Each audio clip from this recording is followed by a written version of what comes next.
Our next guest tonight has been on quite a journey to get to Provo. His football career started at quarterback at Baylor, where he won the Big 12 championship, as Blaine mentioned a moment ago. Also won the Sugar Bowl.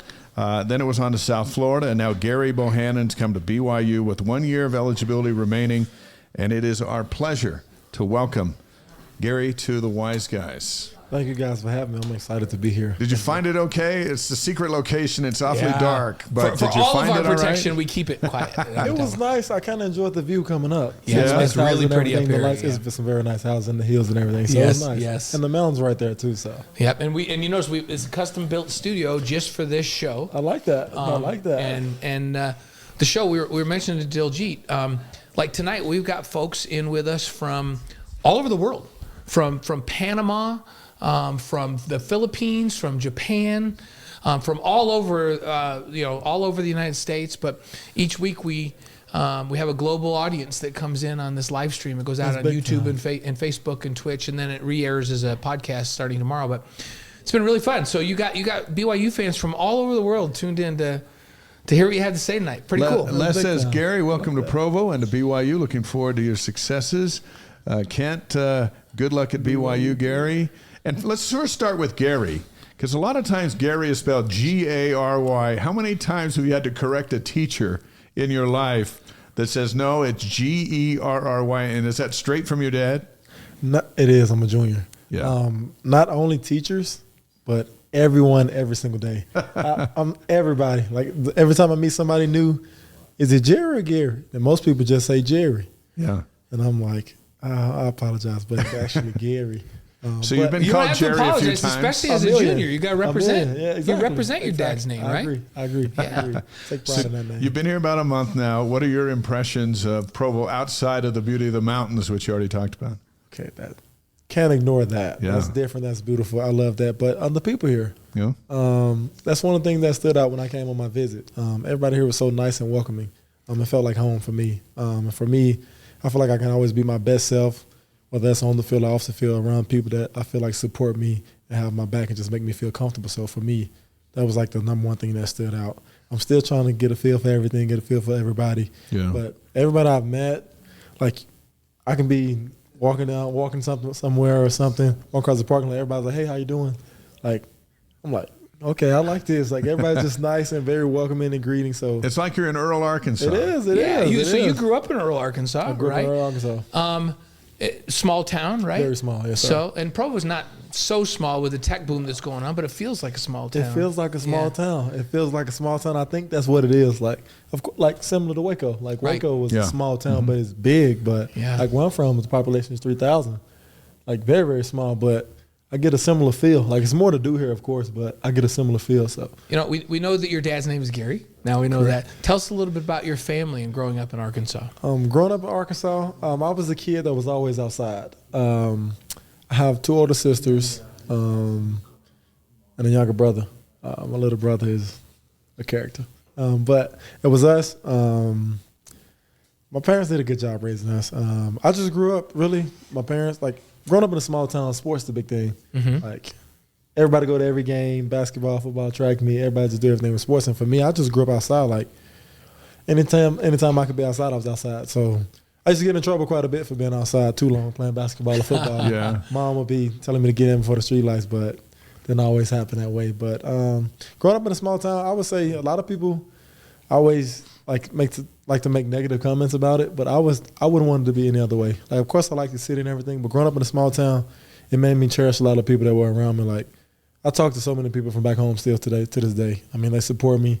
They'll be here coming to games. Like, that support system that I have from a small town, you won't get that in a big city like that. Like, you have, of course, your group of people that support you. Yeah. But a whole little small town supporting you and rooting for you is exciting. Like I talk to all the kids now and getting scholarships. Like, for me coming out, for example, I was the first kid to go play Division I ball since like 1970-something. Oh, wow. Now it's all kind of kids getting offers now. I'm like, that makes me almost want to tear up because I'm like, nobody was coming there to visit and You're recruit. pioneer. Yeah. You know, like nobody was coming. And then I see that now, I'm like, I'm all on their Facebook like, congrats, bro. Like, that's big time. Like, make sure you take your visits, explore it, get to see a little bit more than just little Earl, Arkansas. And so for me, growing up there, it's like, find a way to go see the world. So now that you're at BYU, do the folks back home go, isn't that the team that came into Fayetteville and beat Arkansas last season? Yeah. And it's crazy. I watched that game. Oh, yeah? Oh, did you? I and you had no idea that you may end up at BYU at that point, right? No idea. And I watched the game. I'm like, ooh, like the chase catch in the back. Yeah. I'm watching the game. I'm like, okay. And I always been a fan of BYU. Now you better catch that ball when you throw it to him. Chase gonna do his thing. He's gonna do his thing. But the thing about like watching the game, I never had an idea that I'd be here. But I've always been a fan of BYU and what they stood for. Like they came to Baylor. I played them at Baylor. They were the nicest fans I ever ran into. Like we won, but great game. You guys did a great job. I'm like, that's the way the game is supposed to be. It's not supposed to be so negative. Hey, that leads us into our Cougar Board question of the week. If you're not familiar with Cougar Board, folks, it's the largest online community of BYU fans, thousands of posts daily. This question comes from Seth J250, one of their insider subscribers. Gary, what were your thoughts of BYU when you played us in Waco?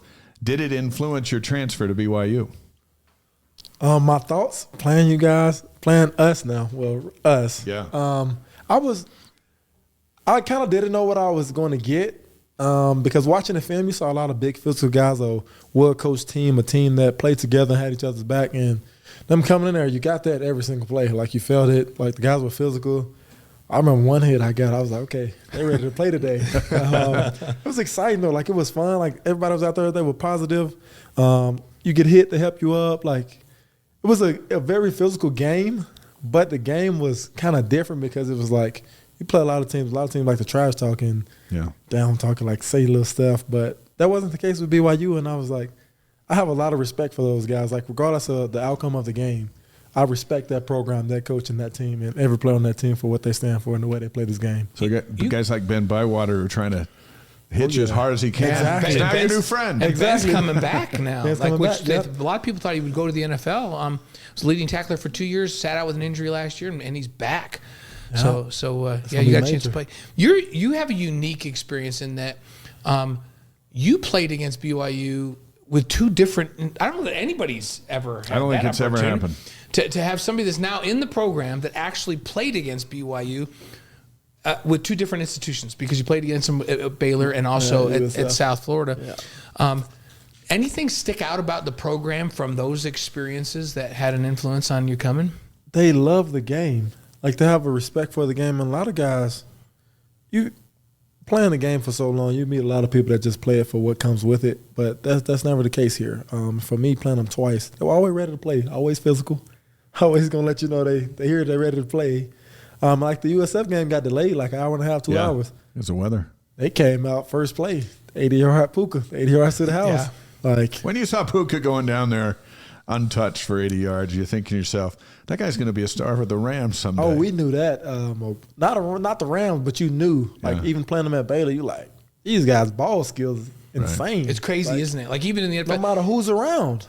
Like, because that I remember that Baylor game. I kept thinking, man, Baylor's just way better than BYU this year, except for Puka. Puka's the best guy on the field. Like he's the best player on the field in that game. He was the best player on the field. I remember post. I remember fade down the left side. I remember post down the left side. I remember run. Jaron broke, and it would be good coverage, but somehow the ball go up. You just see that blue jump up and get it, and you're like, man, can they just drop one? And now he's the greatest rookie receiver in the history of the National Football. Much respect for that, That's man. crazy. Much respect for him. BYU quarterback, how's that sound? BYU quarterback Gerry Bohanon on the Wise Guys tonight, live on YouTube, Facebook, Twitch, and wiseguys.com. 6'3", 211. Is that close? 211? Right? No, not 211. What are you now? 225. 225. Whoa! Transfer from Baylor in South Florida. Now look, long ago I played the same position. I believe you. You look good. Well, now I weigh 180. But I played at 210. There we go. I like so. that. Yeah. Let's talk about your shoulder. We've quarterbacks get hurt all the time. It seemed like we saw more quarterbacks hurt this year than last year. And last year we were talking about more quarterbacks were hurt last year than the year before. You sat out last season with a shoulder injury. How are you feeling? Are you good to go? And by the way, spring practice starts like in 2 weeks. And you get to go full go in spring? Where are you physically? Full go. I'm good. I'm clear. Feel good. Moving around good. Working out. Separated or what happened? I tore my labrum right here. Okay. The labrum is separated. So on your throwing shoulder. And how debilitating is that for a quarterback? If you're a quarterback, don't do it. Yeah, because it takes your ability to put any velocity on the ball out, right? You can say that, but I feel good now. No, I'm not talking about now. I'm talking during the injury. Like when you heard it, it's like, why can't I get anything on the ball? This thing's killing me. It's just like, right. I remember my first day throwing a tennis ball. I started with tennis balls. Right. And that was 5 months post-surgery, 6 months. I couldn't throw for 5-6 months, just doing footwork every day, which was draining mentally. But I remember my first day, I still got the videos. I still go back and watch them. My first day trying to throw a ball, I was trying to throw a ball like 8 yards away. I just kept throwing it at his knees. Yeah. I could not get it to go to his face. You couldn't get up into his face? No. And I was trying so hard. And I went home that night, and I was very, very frustrated. And I was frustrated for a long time. That process is like a sunrise, it's up and down. But I remember going home and how I had to call my mama about it, because you go from pick a ball up, pick whatever up, and throw it as far as you want. You know what I'm saying? You can throw as far as you want to. But for me, I remember when they told me what I did, I knew I didn't know much about injuries yet, but I knew a quarterback is not supposed to tear his labrum. Yeah. Everybody tell you that, like. But now that it's like, now that it's healed, because they've sutured that all down, they've got anchors in there, and it's solid. Now you can do whatever you want to do. That process to come back, because it's like learning to walk again, learning to throw again, do all that. Literally. How much does that make you appreciate how you feel right now? When you said, I don't know if you saw it, but when you said spring ball in 2 weeks, you cleared to go, that made me smile to know that I finally got to the point where I could say I could get ready to practice. Yeah. Because I didn't know if I was going to be able to practice again. You know, like I tore my labrum, and they're like, you probably not come back from this. But I'm from little small rural Arkansas. They tell you not going to make it out of there. Right. You made it out of there? Made it out of there. So I'm like, I got to find a way. I got to find a way. What did your dad tell you during that process? It was my dad and my mom. Yeah. My dad just called and checked on me. So I had a phase I went through. I don't want to be too long, but I wouldn't. You got all the time in the world. I don't really talk to anybody. I felt like a disconnection. You just shut it down? Yeah, I felt like a disconnection, honestly, because I wasn't doing what I loved. I was kind of lost. And then my family, like football brought us all together. Like me playing a sport, my whole family would come. And so me not playing, it kind of bothered me a little bit. So they just told me they really just kept working. My mama, y'all will meet my mama one day. Yeah, we'll meet her. I'm sure we'll meet her. We're hoping to meet her August 31st. We hope to get to meet her in August. Definitely. Probably, maybe sooner. Yeah. But I had a lot of days I was like, I'm done. A lot of days, honestly, I had a lot of days I was like, I'm done. I can't keep going. And I just felt like it wasn't. And this is more than just like, I'm done with sports. This is your life. Yeah, exactly. And I was just like, I'm done. But my mama, she would call me sit on the phone with me 2-3 hours. I would call her 3 a.m. crying. I can't sleep because there's so much on my mind. And she just like, he didn't bring you this far for no reason. Yeah. And that stuck with me. And they both would just tell me that, like, keep going. And just to see their faces light up on the phone, it kind of helped me keep going. Just being at the FaceTime, because I've always been far away from them. So just to see them light up on the phone helped me out a lot. We're excited. We're excited to meet your family. You got to meet some of my family already. Coach Fowler, Gavin, is my youngest. Oh. Yeah, he's my youngest son, Gavin Fowler. Big time. That's big time. When you came out here. And by the way, he said, Gary's awesome. So he loves you, man. That's good. When you came out here to investigate BYU and for BYU to investigate you, what did you do? Did you go out and throw? Did you sit down with Aaron Roderick first and Kalani? How did the relationship go from coming here for the first time to coming here to stay? So they actually came to see me throw. Oh, so they came down to 2 days before I came down here. Oh, so everybody was curious about my shoulder. Yeah, and they was like, "How would you feel if we wanted to come see you throw?" I was like, "Let's do it." Come on down. Are we talking December? December. Yeah, December. Yeah. December. And I was. And was this down in Arkansas? Down in Arkansas. Florida. I was still in Florida. You're still working out in Florida. Yeah. I was still working out in Florida. And I was like, yeah, come see me. I love for that to happen. And they came to see me. Now, before you finish the rest of this story, as from what we have heard, they tried to get you to come to be Jaren's backup after you left Baylor before South Florida, right? So this would be the second time that they've come. Yeah, so I had why didn't you come the first time? I had quite a bit of options, but going from a starter into that backup role role. is Yeah. you That's don't- a hard that's not thing. You what just want a wanna Big do. 12 Right. championship, right? That's not what you want to do. So you Even though it would have been just for a year and then you would have started. Right? Exactly. But it's like I done sat 2 years already. I don't want to sit another year. Right. That's And understandable. it's just like, and I talked to him. I was like, I don't know if I could do that. Like the competitor in me, like I don't. Yeah, Jackson Dart didn't want to do it either. So and he Yeah. went to Ole Yeah. Miss. Jackson's from here. I heard that they Yeah. told me that, and you just like I'd rather go play because like the competitor, like you want to you've play. been training for this game. Okay, so now all fast year. forward, and now they're coming to see you. So Now let's they come- pick it up okay, from there. Okay, they come and see me. We throwing. I'm like, is there anything specific y'all want me to throw? Coach Grimes came to Baylor. I already knew the offense. Yeah. For the most part. Yeah. So I was like, okay, I'm gonna throw some field routes that they like to run. Throw a little stuff to the field. Then okay, they're like, okay, how you feeling? I'm like, good. I said, I'm gonna throw some post routes at the end. Get out there, throw a post. I hadn't done at US 7 offense. We don't do play action drop. Oh, yeah. So that was like my first time doing it. I'm like, threw one. I'm like, that felt all right. So at Baylor you did, but not at USF. Not a USF, complete different offense. Okay. Yeah, that was a catch and get it out That's offense, it. right? That's what it was. That's what it is. Yeah. And then I was like, okay, I'm gonna really let one ride now. Play action. Boom. Hold on to it a little bit longer, let it ride. They're like, okay, you good now. How many yards did that go? It was like, that was the furthest I had thrown since surgery. It was like 60 something. Yeah. Yeah. Like in stride. What like beautiful. people don't realize that it's like people are like, oh, John Elway could throw it 85 yards. Like you never threw it 85 in a game because you won't never even have get to throw it close. 85 in a game. You would right? never get close. Like You the get deepest killed by get- the guy by the time it gets that far. Exactly. Like it's rare to even get a ball over 50 yards now, Right. just because defenders, like y'all talking about, these ends and D linemen are way too fast. Like, Right. you don't have And- all and- day. yeah, I'm telling you, if Usain Bolt was playing wide receiver, he wouldn't get 80 yards down the He field would before the never quarterback get got that far. killed. You would never get that far. And then So if you can throw it accurately 55 yards, you're you great. can operate. Like you can operate Okay. easy. So that was my first time. I was So like, man, I feel good. after the workout, what was their reaction, and at what point did you start thinking maybe I could play at BYU? To be honest with you, 2 weeks before I figured 2 weeks before I was kind of in my head a little bit because I had another little point that was kind of bad. I started upping my throwing to throwing 4 days a week, at least 100 balls a day, Yeah. and it got me a little bit. Really? So Just just a set back little a inflammation, right? A little residual And inflammation. I'm like, then next thing you know, I couldn't feel like I could throw the ball that good anymore. I couldn't rip it how I wanted. And I'm like, okay. I tell myself, if this thing not working in a couple weeks, I don't know what I'm gonna do. And they came and I did that. And but I knew 2 weeks before that, maybe a week and a half, I was like, I can roll. Yeah. I said, my strength coach said on top, I said, I can roll now. I'm good.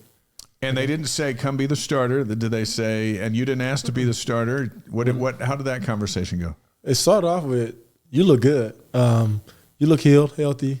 You look like you can roll now. I was like, I can roll. I'm ready to roll. Start smiling. They said, would you come on a visit? We could have you and your mom on a visit this weekend. I said, I called my mama. I said, I'm pretty sure I can. I texted her after the workout, like as soon as I walked out the field, we're going to BYU this weekend. She was like, I don't know if I can make it. I was like, well, we got to figure it out. We're going to BYU this weekend.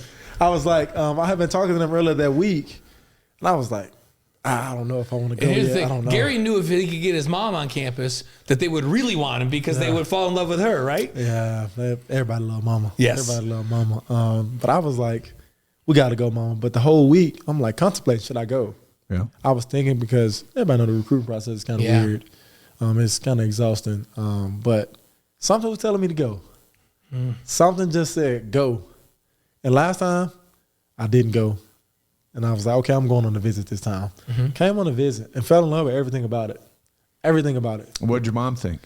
She fell in love with it probably more than me.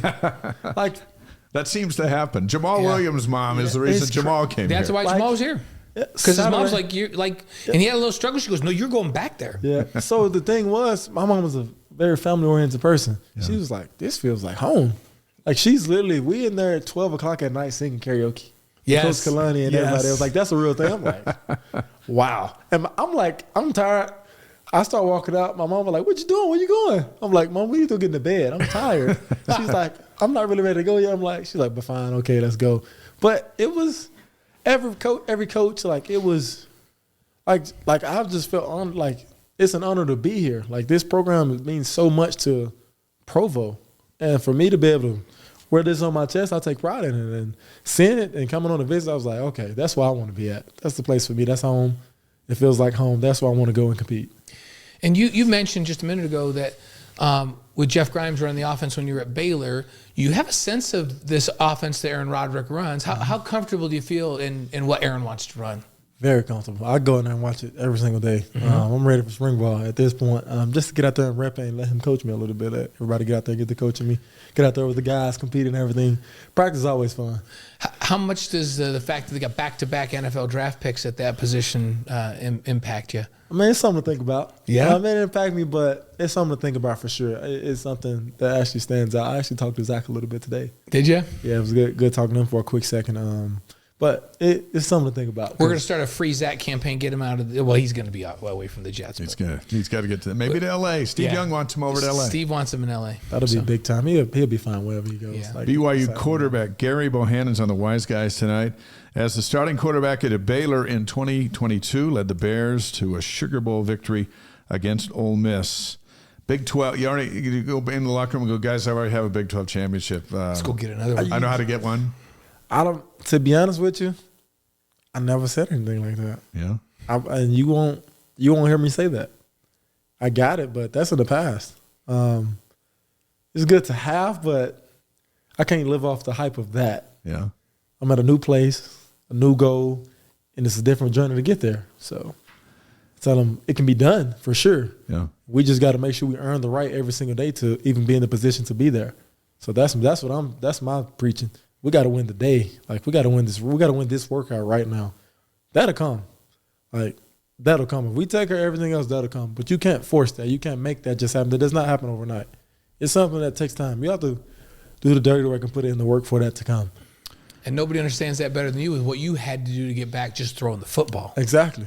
So you know what discipline is about. I know what discipline is about. And even the year we won the Big 12, we predicted second to last in the conference the year we won it. Like we were in spring ball up until the season, we were right above Kansas. Nobody thought that we would win it, but we believed it. We worked every single day. We had rough days. Yeah. We went through that together and had each other's back. That's what it's about. That's how you get there. In the run-pass option offense, which you've had a lot to do with, and at Baylor especially, but your career yards, 3,400 passing yards, over 1,000 rushing yards. How does the RPO that Roderick likes fit your style? I would say every aspect of the offense I think fits me well. Like the RPO world, the run game, the QB run game, the drop back, the play action, the nakeds, the boot outs, everything just correlates to something that I do well. I mean, I'm a guy that I can move around a little bit. I can throw the ball a little bit.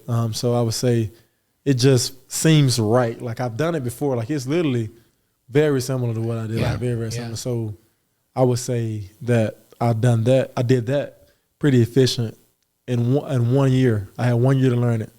Getting to be year 2 in it, I think there's even a higher ceiling with it. You know what I'm saying? So for me, just seeing it, like come on a visit, like there was tape of me on the film that we watched. Yeah. Because it was some of the same stuff. Because it was Baylor running the same stuff. It was some of the same stuff. So it's like, okay, I want to be in this again. Like, yeah, and they run a lot. They run some pure RPO. They run some zone read stuff.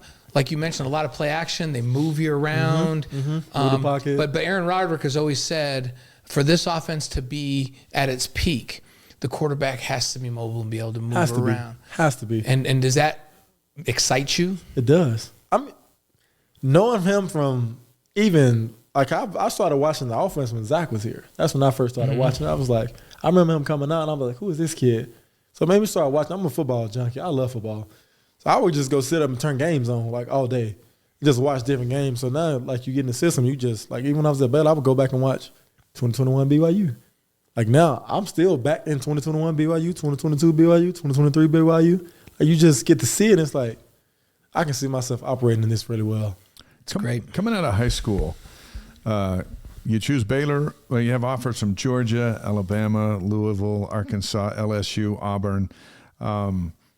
Now you're at BYU in this remarkable journey. But what's that pressure like for a kid that's got to pick between all those schools, coming out of high school in the high stakes that college sports has become? What was that like for you?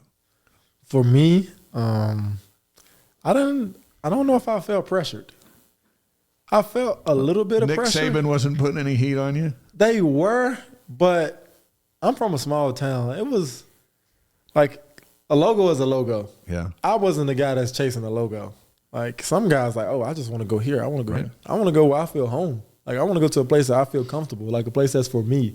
So that's what it was about for me. I took some visits and I was like, some spots you go to, you like, this don't feel right. You go to some spots, you're like, I can see myself here. Like it feels good. Like, some things like you just get that gut feeling. It was one of those things. So for me, I felt a little bit of pressure, but just talking to it's always been me, my family, and my hometown.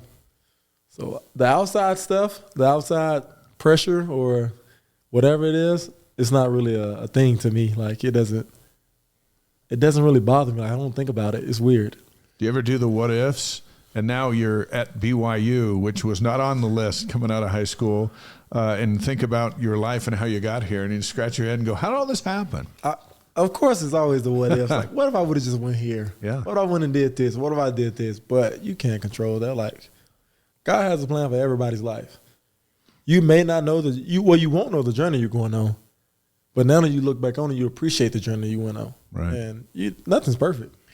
There's gonna be ups and downs. So you just gotta learn to embrace and enjoy those ups and downs and look at it as a lesson. And once you can look at it like that, you're like, okay, maybe it was meant to go this way. So then you remove those what ifs. Right. Because you can't control them. Academically, where are you now? So yeah, because transferring and it gets like, do you have a degree yet? Do you get your degree while you're here? I have 2 degrees. So you have 2 degrees already. I got a bachelor's in health and kinesiology and a master's of science. Nice. And so now at BYU, what are you studying this year? Non-degree seeking. You don't need to now with both When you of have those your degrees. master's, you can do what you want. Right. Yeah, you kind of just want to focus on That's football. At that fantastic. point. You put just in have that to be work enrolled. now. You just have to be enrolled. Yeah, that's right? it. That's Yeah. it. So Why were those 2 degrees so important to you? Going into college, I actually wanted to do engineering. Yeah. I looked at some of the courses that I would have to take, and I just I didn't know if I would be able to do that. And then it kind of got away from me a little bit. And I started being more curious about the body, and so I was like, okay, I want to study the body, and got into that, and which is why I chose to do kinesiology, and learned a lot. It actually helped me out a lot, even today playing the game. Mm-hmm. And so I was like, okay, I want to kind of study it a little bit more. So in my master's degree, I was able to learn how to train, learn why do you do this, why do you do short reps with explosive movements, why not do 15 reps of this, why you not do 15 reps with heavy weight, why you do 1 rep at this, like why do you do it this way? And being able to learn about that was really enjoyable for me. Because when I'm done, I want to either be a coach or open my own gym and train athletes. So as you were rehabbing, come back from an injury, did any of the stuff you learned in school help you with that rehab? Yes, so much. And another thing about the rehab, the fact that I majored in it, I'm pretty sure a few of them I know it a little bit because I was always asking questions as why am I doing this? Yeah, Why are you doing it? Why does this feel this way? But it was all because I was curious about it. I just wanted to learn and know more about it. Let's bring you in on some of the live streams. Glenn, who's in Aruba, welcome to the family. Mark wants to know what jersey number you're going to wear.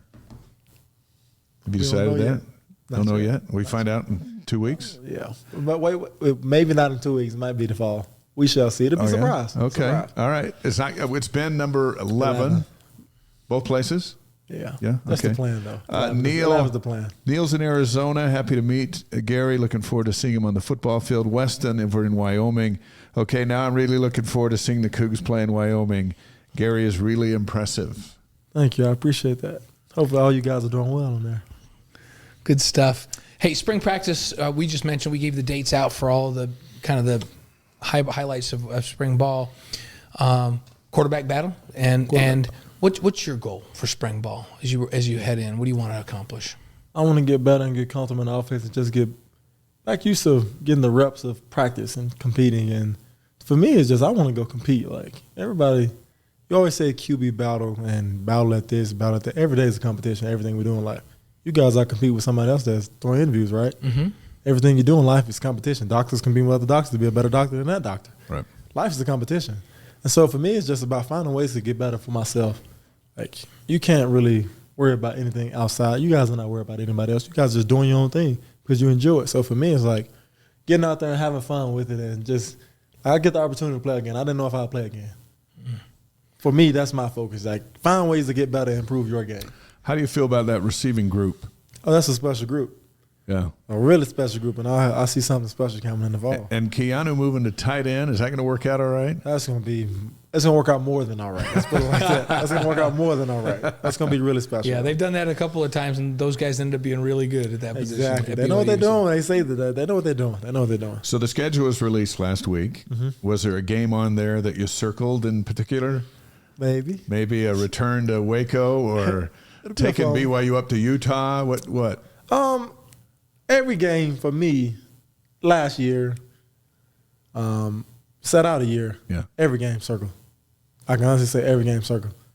I'm excited to play every single opponent for every reason, but you have your games that you really look forward to. But I really look forward to all of them, but some places and some teams on there will be fun to go back to.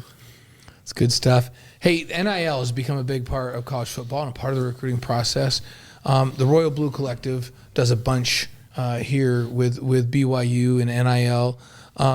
It's become so prominent in college sports.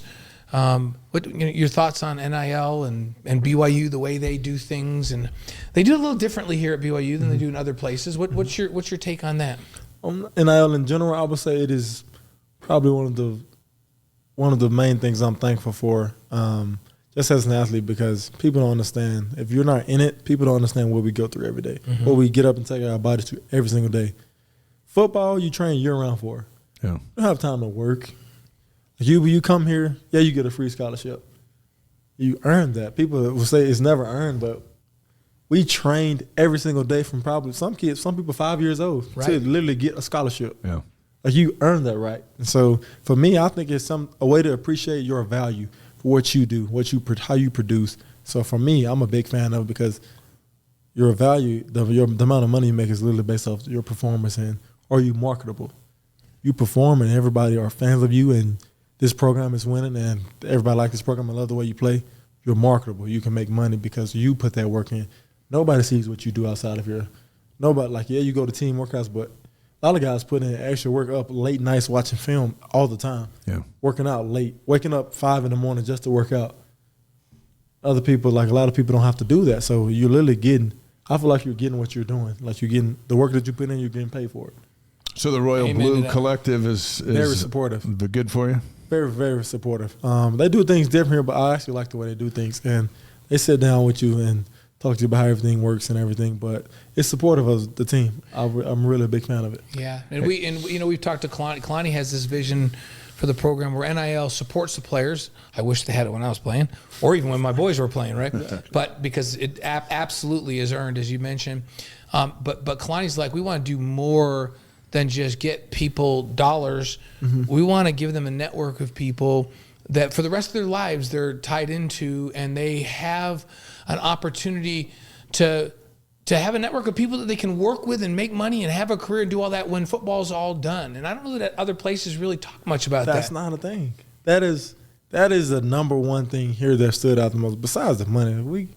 Some people 18 years old, they don't know what to do with money. Like, they have the ones to help them manage money, tell them how to save this money, how to make this money make money. But here, you meet people in all kind of aspects of everything to literally help you now and in the future. And so for me, that's one thing that make that a priority for how you manage money. Like, I got here, and some part of it is helping, like, teach you about growing your credit score.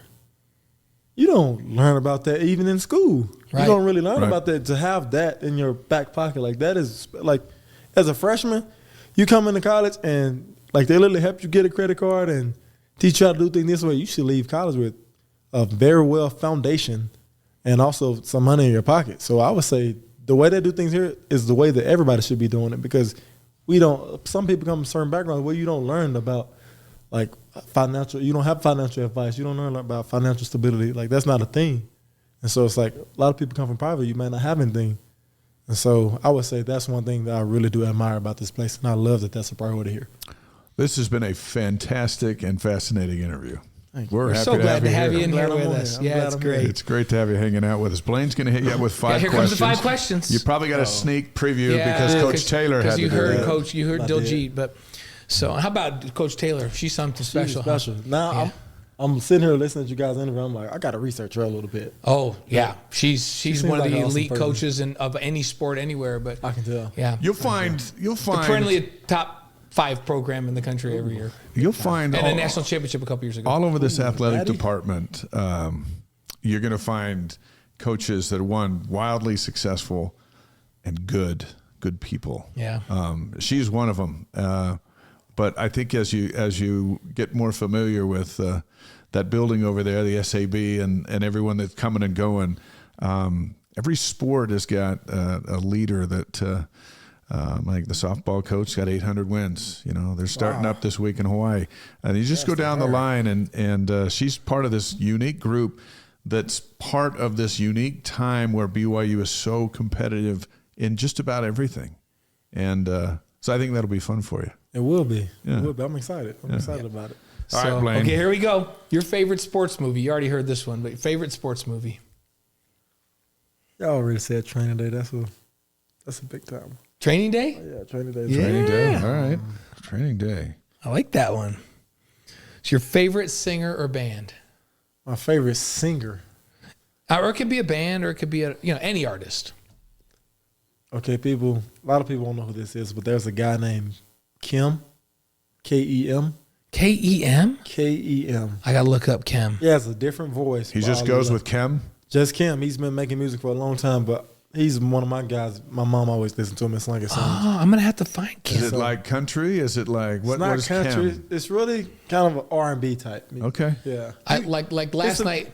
I forced Coach Fowler, Gavin, and his wife Abby, and my wife. I'm like, I'm going down memory lane here back to. I'm like, because I grew up in New York, so like, here's the music we listen.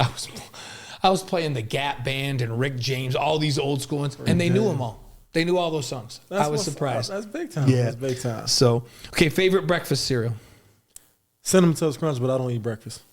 What do? You don't eat it at all in the morning?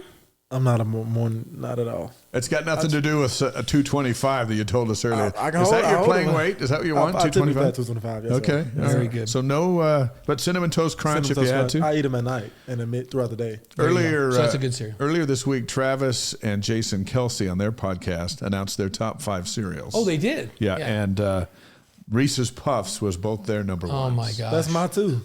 You like Reese's Puffs I too? love Reese's Puffs. That's my Oh. two. That's my two. So Cinnamon Toast Crunch is a good one. I like that one. And a shout out to Trent Bolter, who sent us that note and said, "Hey, this is for That's your right. show. This is for the show Here's what the because Kelseys we are." always find out what people like for By the breakfast. way, Mac says go with number 3, so it can be GB3 for the win. GB3. Weston is saying go with number 11. That was my number many years ago. Yes. That's a special number. Go with I think 3, Zach wore number GB3 11 for the one. win. Yeah, there we GB3 for the win. Think about that one. So catchy.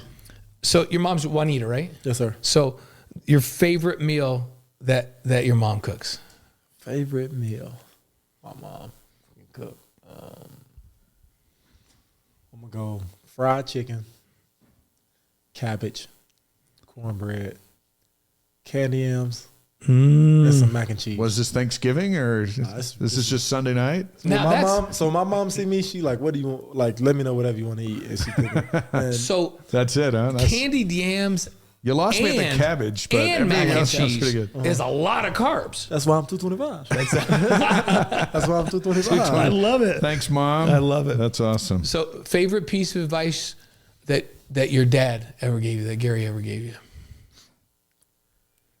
One, okay, I'm going to go for my dad, but it's not my favorite piece of advice. By the way, we're going to send these to them. Yes. So Okay. My favorite advice from my dad, it was crazy what she said. My daddy said, just believe in yourself. Like, no matter whatever anybody has to say, don't worry about it. Like, just believe in yourself. You can't control a lot of things that's around you, but believe in yourself. And he told me, believe in yourself, and also that he was proud of me. And that was enough. That's awesome. that's cool. Good stuff. All right. Welcome to BYU. Glad to be Yeah. here. Thank By you the way, for you're having going to have to deal with Blaine and me for a lot Yeah, more than you thought for We'll be all BYU good. TV and everything Yeah, we else we host do. a bunch of shows at BYU TV and pre and post game shows and stuff like that. So, So We'll be all I'm good. glad we're I'm able glad to you get guys had me together. on. Yeah, Me you too. bet. We'll let you go back to the green room because we're going to do some stuff with you after for Cougar Board. But thank you so much. Thank you guys for having me on. We look forward to seeing you on the field in 2 weeks. How Most about that? definitely, I'm excited about We'll come it. watch you. Yes, sir. Thank you, guys. All right. Thanks, Gary. Gerry Bohanon, BYU's new quarterback, and loved what he had to say about everything that he had to say. Blaine, that might be one of our most intriguing interviews we've ever had on the show. So good to have Gary on here. Yes. Good times, bad times, growing times. You can already tell that Gary's going to be a great fit here for BYU.